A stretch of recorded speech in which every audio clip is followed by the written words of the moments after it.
আজকে ঈদুল আজহা উপলক্ষে দেশবাসীর যে যেখানে আছে সবার প্রতি আমার ঈদের শুভেচ্ছা এবং অভিনন্দন, ঈদ মোবারক জানাচ্ছি।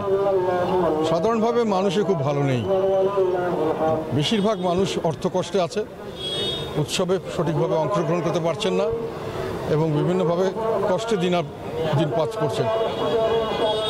আমাদের যারা সচ্ছল মনে করি, যাদের সামর্থ্য আছে তারা তাদের পাশে দাঁড়াবেন। দেশের মানুষকে সবাইকে নিয়েই আনন্দ উৎসব করলে সেটাই হলো প্রকৃত উৎসব। সবাইকে শরিক করতে হবে, এটা আমাদের সামাজিক দায়িত্ব। সরকার যেভাবে দেশ চালাচ্ছেন আমরা কিছুটা হলো হতাশ। এখন পর্যন্ত ওই গরিব মানুষ যারা দ্রব্যমূল্যের ঊর্ধ্বগতিতে হিমশিম খাচ্ছে, যারা চাকরি বাকরির অভাবে বেকার জীবনযাপন করছে, তাদের অসহায়ত্ব দূর করার জন্য, জিনিসপত্রের দাম কমানোর জন্য অথবা চাকরির সুযোগ সৃষ্টি করার জন্য তেমন কোনো আমরা উদ্যোগ দেখছি না সরকারের পক্ষ থেকে। এটা দুর্ভাগ্যজনক।